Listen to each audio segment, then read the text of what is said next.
மதுரை மாவட்டம் கள்ளுப்பட்டியில இருந்து ராஜபாளையம் போற வழியில இருக்குது சுப்பலாபுரம். இங்க கணேசமூர்த்தி மௌன அடிகளார் மடம் இருக்குது. அங்கதான் இன்னைக்கு நம்ம 3வது கண் டீம் போய்கிட்டு இருக்கோம். மெயின் ரோட்லயே ஒரு பெரிய அருவா தெரிஞ்சுது.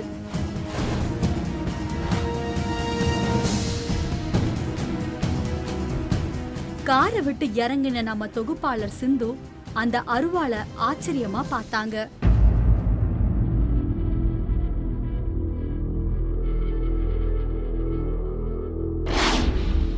காவல் தெய்வம் கருப்பண்ணாசாமி ஆக்ரோஷமா இருந்தாரு. அவரை வணங்கின சிந்து நேரா உள்ள போனாங்க.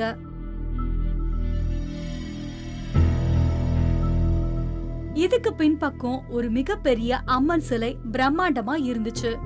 இது பாக்குறதுக்கே வித்தியாசமான தோற்றத்துல இருந்துச்சு.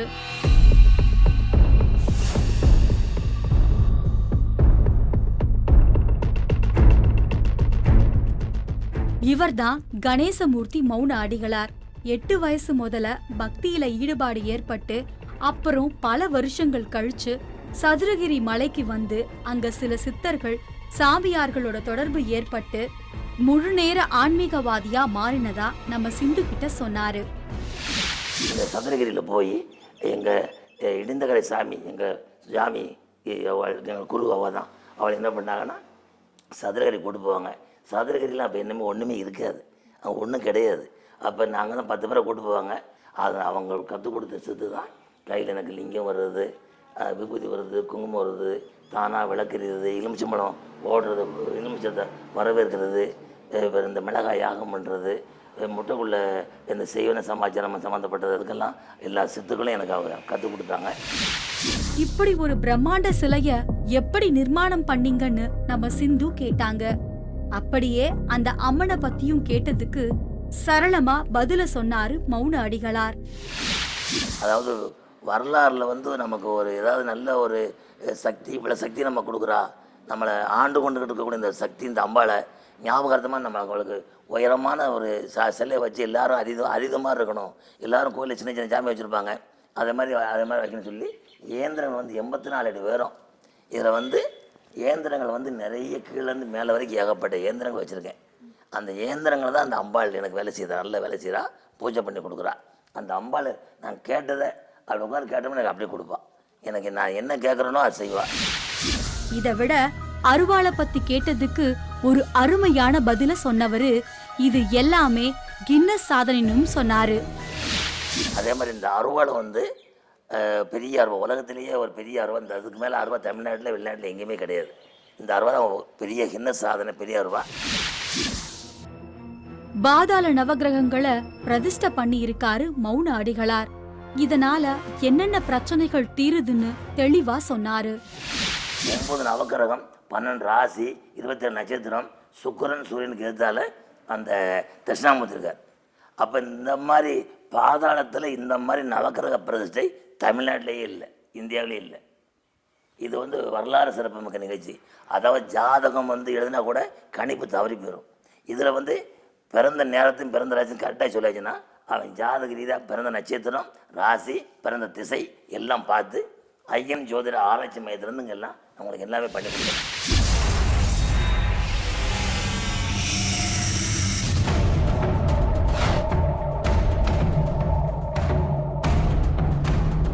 ஆக்ரோஷமும் அச்சமும் கலந்த இந்த சாமிய பத்தி நம்ம சிந்து அவர்கிட்ட கேட்டாங்க. ஐயா, இந்த சாமியை பார்க்கவே ரொம்ப பயங்கரமாகவும் வித்தியாசமாகவும் இருக்குது. இந்த சாமியோட பேர் என்ன? இவங்களை பூஜை பண்ணி நீங்கள் என்ன பண்ணிட்டு இருக்கீங்க? சுடுகாட்டு மகா மயனகாளி. அதாவது எப்படின்னு சொன்னால் 108 அவதாரத்தின் இதுவும் ஒரு அவதாரம் தான். அதாவது சிவனுடைய மனைவி தான், பார்வதி தான். தீய சக்திகள், அதாவது கொடியவன், நம்ம செறிவனை, பில்லி, சூனியம், முகமாத்து, கிறுக்காக்குறது, புத்தி பதாட்டாக்குறது, கிறுக்கு இதெல்லாம் இருக்கு இல்லையா, இவங்களை பூரா இவ அடக்கி காட்டுறவா. அதாவது 6 அமாவாசை இந்த இடத்துக்கு யாகத்துல கலந்துக்கிட்டா எந்த பிரச்சனையா இருந்தாலும் தீரும்னு அடிச்சு சொல்றாரு மௌன அடிகளார். ஒவ்வொரு அமாவாசைக்கும் இங்க மிளகாய் யாகம் நடக்கும். அவங்கவுங்க இஷ்டத்துக்கு மிளகாயும் எண்ணெய் வாங்கிட்டு அவங்க அதில் போட்டு வேண்டி நல்லா சாமியை கும்பிட்டு ஒரு 6 அமாவாசை வந்துட்டு போயிட்டாங்கன்னா அந்த பிரச்சனை அவர் தீர்ந்துடும். ஒருத்தர் கிறுக்காக்கிட்டாங்கன்னா அவர் வந்து 10 நாள் தங்கியிருப்பாங்க. அம்மா இடத்துனா நான் பூஜை போட்டு சில இதில் குருதியெல்லாம் கொடுப்பேன். குருதி கொடுத்தா சாப்பிட்டுட்டு இருப்பாங்க. அவங்களுக்கு சாப்பாடு சிஸ்டமேட்டிக் வச்சுருக்கேன், எந்தெந்த சாப்பிட்ணுன்னு அந்த முறையை சொல்லிக் கொடுப்பேன். அதே மாதிரி நடந்துக்குவாங்க. போகும்போது சுவாதீனம் கிறுக்கா வருமா, நல்லா போயிடுவான். இவர் நிறைய சித்து வேலைகளை செய்வாருன்னு கேள்விப்பட்ட சிந்து அத பத்தி அவர்கிட்ட கேட்டாங்க. வாங்கன்னு கூட்டிக்கிட்டு போனாரு. உள்ள ஒரு மிகப்பெரிய சிவலிங்கம் இருந்துச்சு. இது ஜோதிலிங்கம்னு சொன்னாரு. லிங்கத்தோட பானத்துக்குள்ள ஜோதி எரிஞ்சுக்கிட்டு இருந்தத பார்க்க முடிஞ்சது. சித்துல ஒரு செத்து காட்டுறேன்னு சொன்னேன்லப்பா, அதில் வந்து உனக்கு உன் குடும்பத்தில் எவ்வளோதான் பிரச்சனை இருந்தாலும் சரி, என்ன சமாஜம் இருந்தாலும் சரி, நான் கொடுக்கக்கூடிய சித்தை நீ வச்சு நீ நல்லா வணங்கி வந்தீங்கன்னா உன் குடும்பத்தில் நல்லா செழிக்கமாக இருக்கும், எந்த குறைபாடு வராது. அது சுத்தமாக கண்டேன்.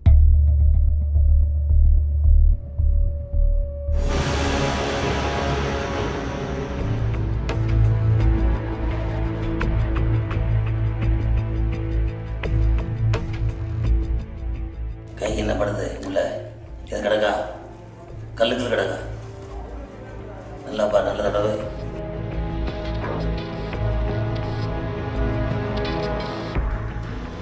மூன்றாவது கண் புதிய பார்வை இடைவேளைக்கு பிறகு. மூன்றாவது கண் புதிய பார்வை தொடர்கிறது. 2 கைகளையும் பிரிச்சு காட்டினவரு கைய தூக்கி தட்டினபடியே லிங்கத்தை சுத்தி வந்தாரு.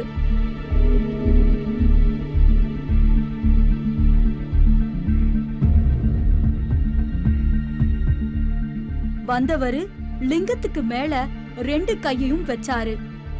மறுபடியும் வேகமா கைய தட்டி திடீர்னு நம்ம சிந்து கையில எதையோ கொடுத்தாரு.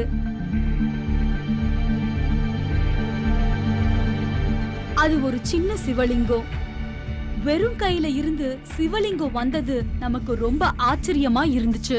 இத என்ன பண்ணணும்னு நம்ம சிந்து கேட்டாங்க. ஐயா, இப்ப சிவலிங்கம் கொடுத்துருக்கீங்க, இதை வச்சு நான் என்ன பண்ணட்டும்? நிலம், நீர், நெருப்பு, ஆகாயம், காற்று, பஞ்சபூதங்கள். பஞ்சபூதம் அணையா ஜோதிலிங்கம். இந்த பஞ்சபூதத்தை நான் உனக்கு கொடுத்துருக்கேன். இப்போ இது அவனுடைய உலகத்தை ஆள்றதே பஞ்சபூதம் தான். நம்ம உடம்பை ஆள்றதும் பஞ்சபூதம் தான். இந்த பஞ்சபூதம் நம்ம பிணி இருக்காது, பிரச்சனை இருக்காது. எங்கே போனாலும் நான் அந்த காரியத்தை தொட்டு வணங்கிட்டு நீ இந்த காரியத்துக்கு போ, அந்த காரியம் செய்ய. இங்க 2 பிள்ளையார் சிலை இருந்தது. சனி தோஷம் இருக்கிறவங்களுக்கு அந்த தோஷங்கள் கழியறதுக்கான வழிமுறைகளை சொன்னாரு. இப்போ சனி தோஷம் கழிக்கிறதுக்காக ஒருத்தர் வந்திருந்தாரு. ஒரு சின்ன இரும்பு சட்டியில எண்ணெய ஊத்தி வச்சிருந்தாரு. அந்த எண்ணெயில விநாயகர் முகத்தை காட்டி அவரோட முகத்தை காட்டினாரு. அடிகளார் சொன்ன மாதிரியே அடுத்ததா ஆஞ்சநேயர் சன்னதிக்கு போனாரு. ஆஞ்சநேயர் முகத்தை எண்ணெயில காட்டிட்டு தன்னோட முகத்தையும் எண்ணெயில காட்டினாரு.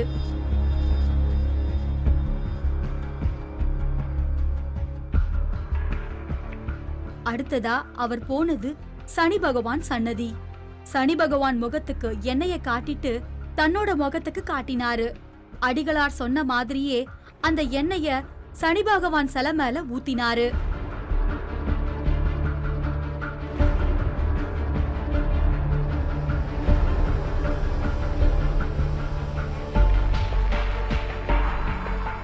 வழிஞ்ச எண்ணெய ஒரு அகல் விளக்குல எடுத்து அதுல துணியில முடிஞ்சு வச்சிருந்த எள்ளை எடுத்து போட்டு கொளுத்த சொன்னாரு.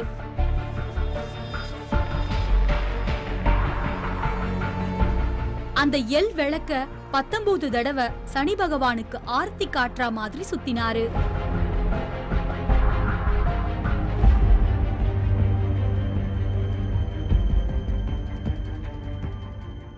சுத்தி முடிச்சதும் அத அடிகளார் சொன்ன மாதிரியே வெளியில எடுத்துக்கிட்டு போய் ஒரு விளக்குல போட்டுட்டாரு.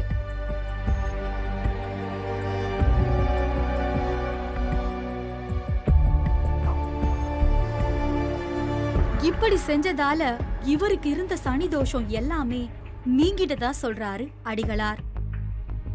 அடுத்ததா இதே நபர் தனக்கு செய்வினை இருக்கிறதா சந்தேகப்பட்டாரு. அப்படி இருந்தா அத நீக்கிறதுக்கான வழிமுறைகளை செய்ய ஆரம்பிச்சாரு அடிகளார். ஒரு வாளியில தண்ணிய எடுத்து வச்சு அந்த வாலிபரை எதிரில உட்கார வச்சாரு. அவர் உடம்புல நூலை சுத்தி கட்டினாரு. அந்த நூலை வாளியில சேர்த்து சுத்தி கட்டினாரு. இத பார்த்தா வாளிக்கும் அந்த வாலிபருக்கும் ஏதோ கனெக்ஷன் கொடுக்கற மாதிரியே இருந்துச்சு. அடுத்து தர்பகட்ல ஒரு குச்சி மாதிரி வச்சிருந்தாரு. அத வச்சு பழையபடியே ஒரு கனெக்ஷனை கொடுத்தாரு. அதுக்கப்புறம் சிவப்பு மணிகளாலான ஜபமாலையை எடுத்து உருட்டிக்கிட்டே ஏதோ மந்திரங்களை முணுமுணுக்க ஆரம்பிச்சாரு.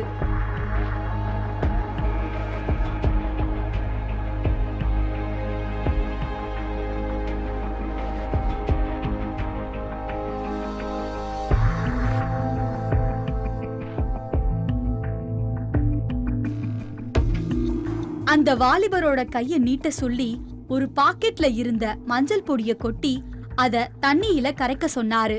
அவரும் நல்லாவே கரைச்சாரு.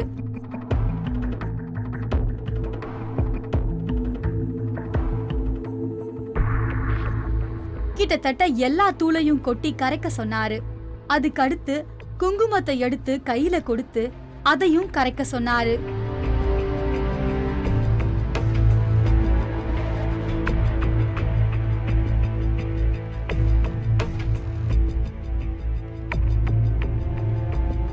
கரைச்சுக்கிட்டே இருக்கும்போது கையில கல் மாதிரி ஏதாவது தட்டுப்படுதான்னு கேட்டாரு. அவர் இல்லன்னு சொன்னதும் குலதெய்வத்தை வேண்டிக்க சொல்லிட்டு கையில விபூதிய கொட்டி அதையும் கரைக்க சொல்றாரு.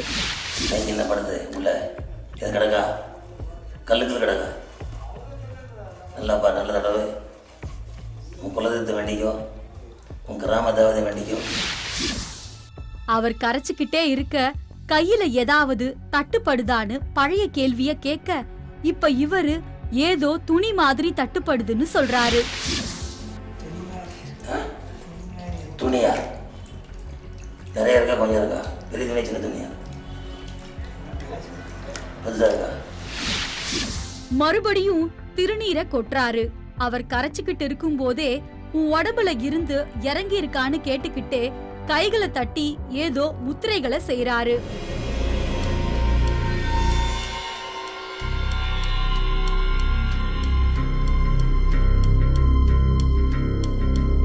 இவர் இப்படி செஞ்சதும் வாளியில இருந்து மாவு பொருளோ இல்ல துணி மாதிரியோ மொத்தமா அள்ளி எடுக்கிறாரு அந்த வாலிபர்.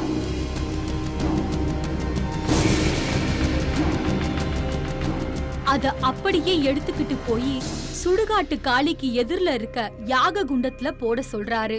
அந்த வாலிபரும் அதை எடுத்துக்கிட்டு போய் போட்டாரு.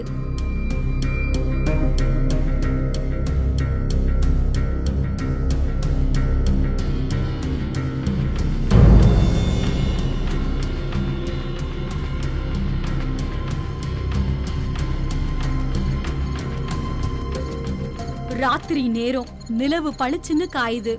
அம்மன் சிலைய இந்த ராத்திரியில பாக்குறதுக்கு கொஞ்சம் பயமாவே இருந்தது.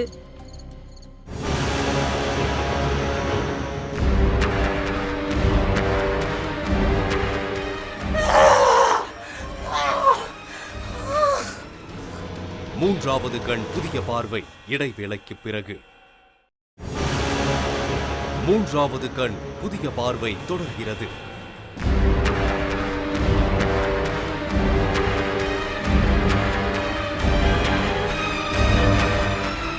மௌன அடிகளார் சுடுகாட்டு காளிக்கு சிம்பிளா அபிஷேகம் பண்ணாரு. பூச்சரங்களை தொங்க விட்டாரு. திடீர்னு துர்கை அம்மன் சன்னதிக்கு போனாரு. இத ஆதி துர்கை அம்மன்னு சொன்னாரு.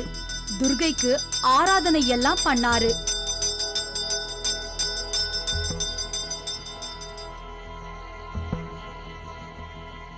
அங்க ஒரு அகல் விளக்கு இருந்துச்சு. என்ன நினைச்சாரோ திடீர்னு அந்த சன்னதியில இருந்து வெளியே வந்துட்டாரு. அப்ப அந்த விளக்கு திடீர்னு எரிஞ்சது. இத பார்த்த நமக்கு ரொம்பவே ஆச்சரியமா இருந்துச்சு.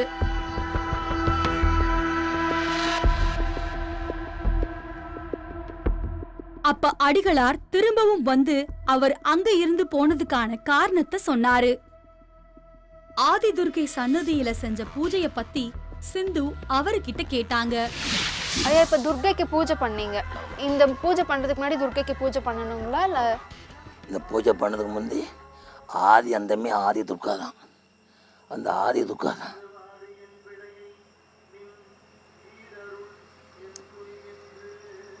எனக்கு சகல உத்தரவையும் கொடுக்குறான். அந்த ஜோதி ரூமாக தான் முதல்ல எனக்கு ஆத்தா எனக்கு வழிபட்டான். அந்த ஜோதி எனக்கு வந்துட்டானே எனக்கு உத்தரவு கொடுத்தான்னு அர்த்தம். எல்லோரும் கற்பூரம் வச்சு தீப்பெட்டி வச்சு கொடுத்தனா தான் அந்த ஜோதி எந்திக்கும். எனக்கு அப்படி இல்லை, அந்த ஜோதி தானாக இருந்துச்சு, எனக்கு கண்கொள்ளா காட்சியை காட்டுவான். அதுக்கு அவர் பதில் சொல்லும்போது கண் கலங்கி இறையருள்ல கரைஞ்சிட்டார்னே சொல்லலாம்.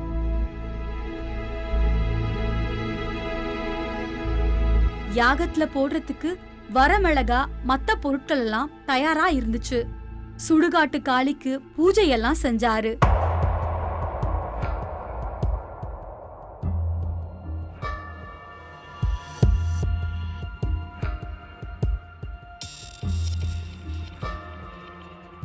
காளிய தொட்டு தொட்டு கும்பிட்டாரு. அப்ப அவரு ஏதோ அருள் வந்தா மாதிரி ஆளே மாறிட்டாரு. இதுக்கு இடையில நம்ம சிந்துவுக்கு காளி கிட்ட இருந்து குங்குமம் வரவழைச்சு கொடுத்தாரு. யாக குண்டத்தையும் காளியையும் கும்பிட்டாரு. திடீர்னு நாக்க நீட்டி ஆவேசம் வந்தவர் மாதிரி ஆகிட்டாரு.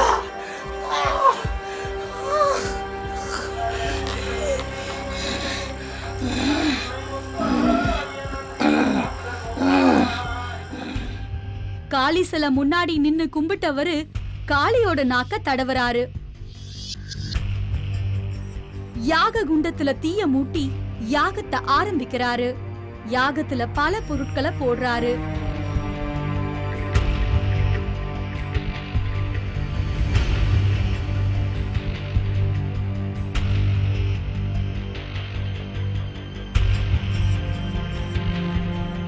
எல்லார் கையிலையும் மிளகாய கொடுத்து போட சொல்றாரு. நம்ம சிந்துவும் சாமிய கும்பிட்டு மிளகாய போட்டாங்க.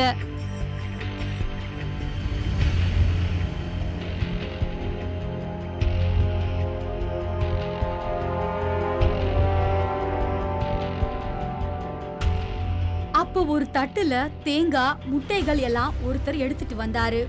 தேங்காயை எடுத்து உடைச்சு யாகத்துல போடும்போது அதுல இருந்து தண்ணி வரல, சிகப்பா ரத்த மாதிரி வந்துச்சு. இதே மாதிரி எல்லா தேங்காயிலையும் ரத்த மாதிரியே வந்துச்சு.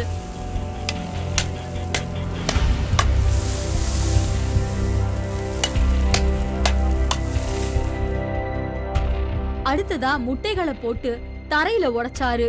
ஒரு முட்டையில ரத்த மாதிரியும், இன்னொரு முட்டையில மஞ்சள் மாதிரியும், ஒரு முட்டையில கருப்பா ஒரு பொருளும் வந்துச்சு. அதே வேகத்துல நம்ம டீம் சேர்ந்தவங்க கிட்ட கையில வச்சு முட்டைய உடைச்சு என்ன இருக்குன்னு பார்க்க சொன்னாரு. 2 பேருக்குமே அதிர்ஷ்டலட்சுமியோட சிலை முட்டையில இருந்து வந்திருக்கிறது தெரிஞ்சது. பூஜைக்கு நீங்க பல பொருட்கள் போட்டீங்க, முக்கியமா மிளகா போட்டீங்க. மிளகா வந்து கொஞ்சமா நம்ம வீட்டுல வதக்குனாவே எல்லாருக்கும் காந்தல் ஏறும். ஆனா இங்க அப்படி ஒரு விஷயம் இங்க யாருக்குமே நடக்கல. அது எப்படிங்க? இன்னைக்கு கொஞ்சம் மிளகா கம்மி தான். நான் எனக்கு திருப்தி தெரியல, 2-3 மிளகா போட்டிருப்பேன். யாரும் இன்னைக்கு நான் சிம்பிளாக தான் செஞ்சுருக்கிறேன். அதனால் இந்த மிளகா வந்து எல்லாம் அந்த காந்தல் எடுக்கக்கூடிய தீய சக்தியில் பூரா அவசரமாக்குறேன். நம்ம அந்த சின்ன வீட்டில் எதாவது காரணம்னு மிளகா இருக்கு இல்லையா, அந்த தீய சக்தி பில்லி சூனியம் முகமாத்து சமாச்சாரங்கள் கிறுக்கு சமாச்சாரமாக்குறது, மெண்டலாக்குறது, நம்மளை என்னென்ன யார் தீய சக்திகள் நம்ம என்னென்ன இருக்குதோ, நம்ம தீய சக்திகளால் நம்ம என்ன தொந்தரவு பண்ணுறாங்களோ அந்த தொந்தரவு பூரா நீங்கிறதுக்காக தான் அவள் அதை ஏற்றுக்கிறாள். அப்படிங்கும்போது அந்த மிளகா கமரல் இருக்காது. தேங்காய் முட்டையில எல்லாம் ரத்த மாதிரி வந்ததை பத்தி சிந்து அவர்கிட்ட கேட்டாங்க. இது வந்து இன்னைக்கு எல்லாரும் வந்ததுனால ஒரு நார்மலாக எல்லா மக்களும் சுபிட்சமாக வாழட்டுங்கிறதுக்காக எல்லாரும் தீய சக்தியும் அழிக்கிறதுக்காக மிளகாய் அந்த தேங்காய் உடைக்கும் போது தேங்காய் உடனே இன்றைக்கி ரத்தமாக வந்திருக்கு. இல்லாட்டி தனிப்பட்ட முறையில் செஞ்சால் அவங்களுக்கு என்ன யாராவது செய்வனை செஞ்சு பிரச்சனை இருந்தால் அந்த தேங்காயிலேருந்து அசிங்கமான தாங்க முடியாத வீச்சத்தோடு சில இதெல்லாம் வரும். சில வந்து கருப்பாக வரும், மஞ்சளாக வரும், நரகலாக வந்துடும், பல விதமாக வரும். அது நம்ம இன்றைக்கி யாருமே நம்ம பொதுவாக செஞ்சதுனால அதுக்கு நான் இழுத்து வரல. அதே மாதிரி இந்த முட்டையும் அப்படி தான்.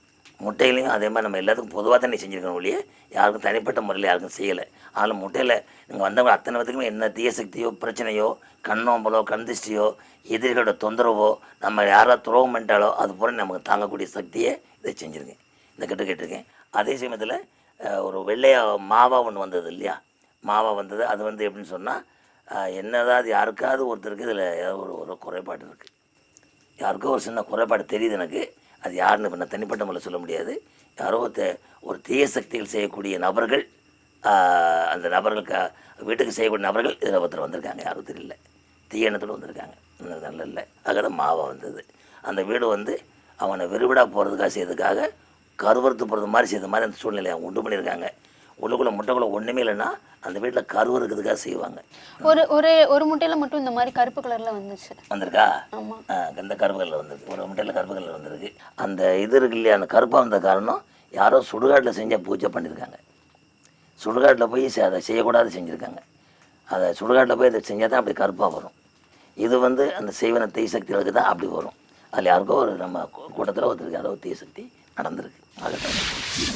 அடுத்ததா 18 சித்தர்கள் குகைக்கு சிந்துவ அழைச்சுக்கிட்டு போனாரு. இதுதான் அவரோட இருப்பிடம்னு சொன்னாரு. இங்க அமைதியா தியானம் பண்ணுவாராம். 18 சித்தர்களுக்கும் 18 பானைகளை வச்சிருந்தாரு. அந்த இடமே ரொம்ப அமைதியா இருந்துச்சு. பில்லி, சூனியம், ஏவல், யாருக்கு என்ன பிரச்சனையோ அதையெல்லாம் இங்கதான் சரி பண்றதா சொன்னாரு. ஒரு பானைய உரியில தொங்க விடுற மாதிரி தொங்க விட்டிருந்தாரு. அந்த பானைக்கு முன்னாடி ஒரு கற்பூரத்தை கொளுத்தி காட்டினாரு. ஒரு கற்பூரம் எவ்வளவு நேரம் எரியும்னு நமக்கு நல்லாவே தெரியும். ஆனா அடிகளார் ஏத்தி வச்ச கற்பூரம் குறிப்பிட்ட நேரத்துக்கும் மேலா எரிஞ்சத அதிசயம்னே சொல்லணும். இப்படி ஜாதகம், செய்வீன கோளாறுகள், மருந்து வச்சதை எடுக்கிறதுன்னு தெய்வ சக்தியாலையும் சித்து வேளைகளாலையும் இவரு செய்யற அற்புதங்களை கேட்டு நிறைய பேர் வந்து பயனடைறாங்க. கடைசியா மௌன அடிகளார்கிட்ட உத்தரவு வாங்கிக்கிட்டு புறப்பட்டோம். மறுபடியும் வேற ஒரு அதிசய நிகழ்வுல சந்திப்போம். இப்படிப்பட்ட அமானுஷ்யங்களும் ஆச்சரியங்களும் உங்கள் பகுதியில் உள்ளதா? உடனே தொடர்பு கொள்ளுங்கள். வேந்தர் டிவி 35 3வது பிரதான சாலை, கலைமகள் நகர், ஈக்காட்டுத்தாங்கல், சென்னை 6,32,000. தொடர்புக்கு 8939827085.